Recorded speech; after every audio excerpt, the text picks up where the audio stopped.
నా పేరు దేవరి నారాయణ, రుద్రారం గ్రామం, పెద్దెముల మండలం, వికారాబాద్ జిల్లా.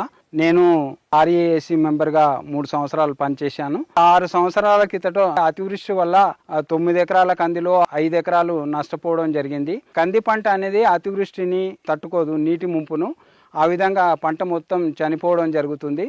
ఆ సంవత్సరం తాండూరు వ్యవసాయ పరిశోధన స్థానం వాళ్ళు ఈ బెడ్ మెథడ్ వేసుకుంటే దీన్ని అధిగమించవచ్చు అని చెప్పడం జరిగింది. తాండూరు వ్యవసాయ పరిశోధన స్థానంలో జరిగిన పరిశోధనల ఫలితాలను రైతులకు అందించడం జరిగింది. సమతలంగా ఉండే పొలంలో విత్తుకునే కన్నా కూడా ఈ ఎత్తుమడుల పైన విత్తుకోవడం వల్ల అధికంగా వర్షాలు కురిసిన సందర్భాల్లో పంట నీటి ముంపుకు గురి కాకపోవడం వల్ల మంచి దిగుబడులను సాధించే అవకాశం ఉంది. ఈ పద్ధతిని 6 ఏళ్ల క్రితం మనము మొట్టమొదటిసారిగా దేవర్ నారాయణ గారు రుద్రారం గ్రామము, పెద్దెముల మండలం, వికారాబాద్ జిల్లాలో ప్రయోగాత్మకంగా మేము వారితో ఈ పద్ధతిలో కందిని సాగు చేయించడం జరిగింది.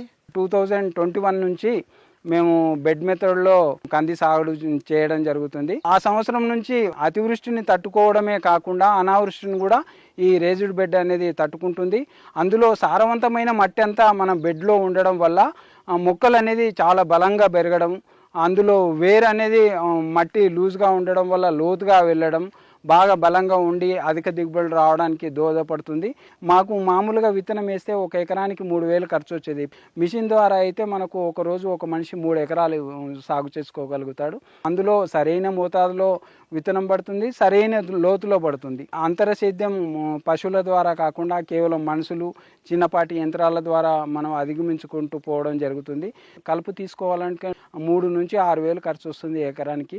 2 మనుషులు అయితే మనకు 1 ఎకరా చిన్న 400 రూపాయల యంత్రం ద్వారా మనము అంతర కృషి చేసుకొని మనం కలుపును కూడా నిర్మూలించుకొని, పెట్టుబడి అనేది కలుపు ద్వారానే కావండి, విత్తనం ద్వారానే కావండి, పంటలో మనం సస్యరక్షణ ద్వారానే కావండి, మొత్తం ఖర్చు తగ్గించుకుంటూ దిగుబడులు పెంచుకుంటూ అధిక లాభాలంటే మొత్తం ఆదాయం మనం సమకూర్చుకోవడం జరుగుతుంది.